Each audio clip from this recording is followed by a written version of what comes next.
Good morning, good afternoon, good evening, family. Welcome, welcome to the mental health. I am your host, Khadijah. I want to talk about something today that is really hard for a lot of people to talk about, to deal with, and to even explore because, we like so many things wrapped up in a nice little bowl, in a nice little package, and we don't like to deviate from that. That sometimes the truth is just so mind-boggling, um, and until it smacks you right in the face, a lot of times we're forced to talk and tell the truth because the truth and the reality of a situation makes it impossible to lie your way out of it. And what's starting to bother me a lot is um, again, a lot of these so-called preachers who have um, become extremely and are extremely homophobic to the point where they could even try to kill their own child with a vehicle because the son is a cross-dresser. If it's not a story that bizarre, it's a story about men in church who are married to women but like to have sex with other men, and they're not aren't being honest about it at all, and they're giving these women AIDS and HIV. And this is something that nobody wants to talk about, especially in the church house. Just like you don't want to talk about people who are sick.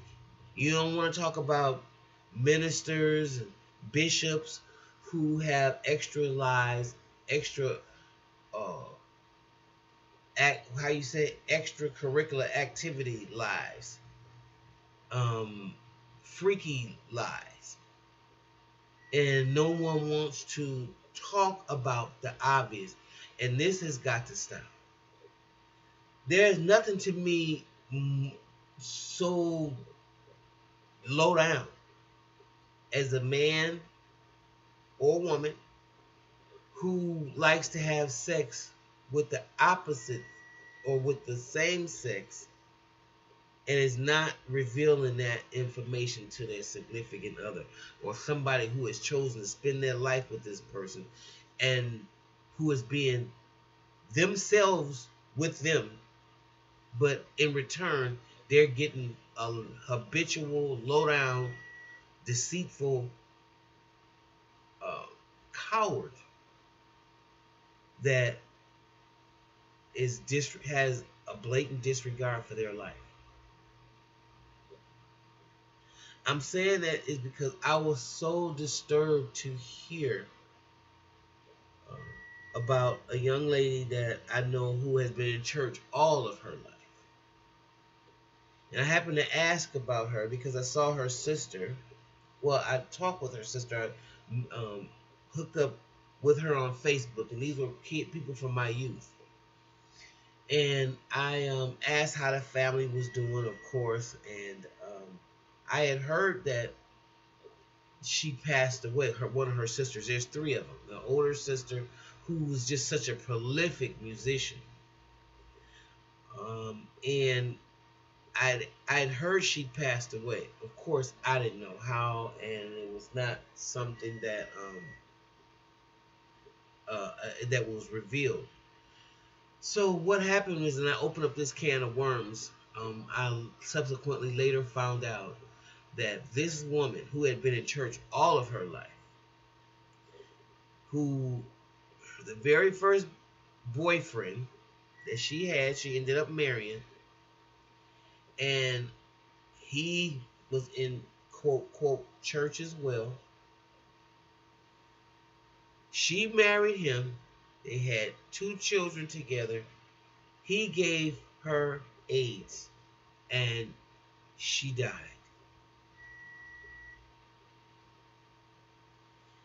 Oh my goodness. He died as well. But the fact of the matter, the fact of this being her first and only, so she's not very knowledgeable about these things, and her children were left orphans because both of their parents were dead. Both of their parents were right there in the church, and he was a down low brother that was having sex with everybody in Georgia,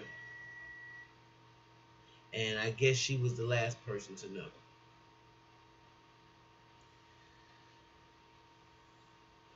Um, that bothers me. There's a young man that I know that I grew up with, and I knew that he'd been sleeping with men. So when he came up and said that now he was engaged and he was about to be married, well, the only thing I said to him was, I said, "Does your wife know that you're bisexual?" And he got very angry with me.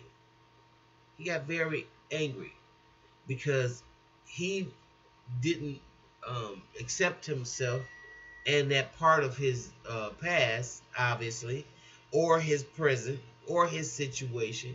And so what he told me was that, he was never really gay. He was just looking for his father. And so the relationships that he was experiencing were just a result of that. He was not a gay man. Look, I don't know. All I wanted to know was, had he exposed that to his wife? And I still feel that way. And because of the way he responded, I know he hasn't. So that kind of not only put him in a category that I didn't consider him um, a righteous friend anymore. I did. In fact, I think that put a strain on our relationship. Period. Because um, I just was very uncomfortable with him and how he chose to deal with that information. You know. So with this being said, I'm really warning women. I'm warning us because we're the fastest growing population of HIV. And not only that, I'm warning us because we are the receivers, the receptors. So we're taking in this garbage. And so the garbage that you take in is laying dormant in your body. And so the most highest and the most precious gift that you can give somebody is yourself. And a lot of a lot of us don't really feel that way about ourselves because it's obvious and evident in the behavior patterns that we choose to participate in. So with that being said, I want you to know that if you are a woman and you are a heterosexual woman and you are having sex with men, don't think because he's in church he's safe. Be safe. Wear condoms. And unless you are really willing to put all that stuff on the table and talk unhypocritically about your past and about your sex life, you probably shouldn't even be having sex in the first place.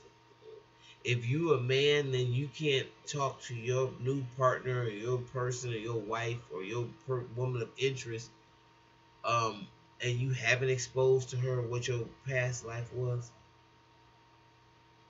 You are in trouble. You low down, and she in turn uh, is probably going to bear the brunt of your deceitfulness. You know, so I'm not coming up here to make a bash you video. All I'm trying to do is encourage you to be honest about whatever it is that you're doing. I think the people that you're doing it with have the right to know. That's all I'm saying. They have the right to know. All right, I'm gonna go.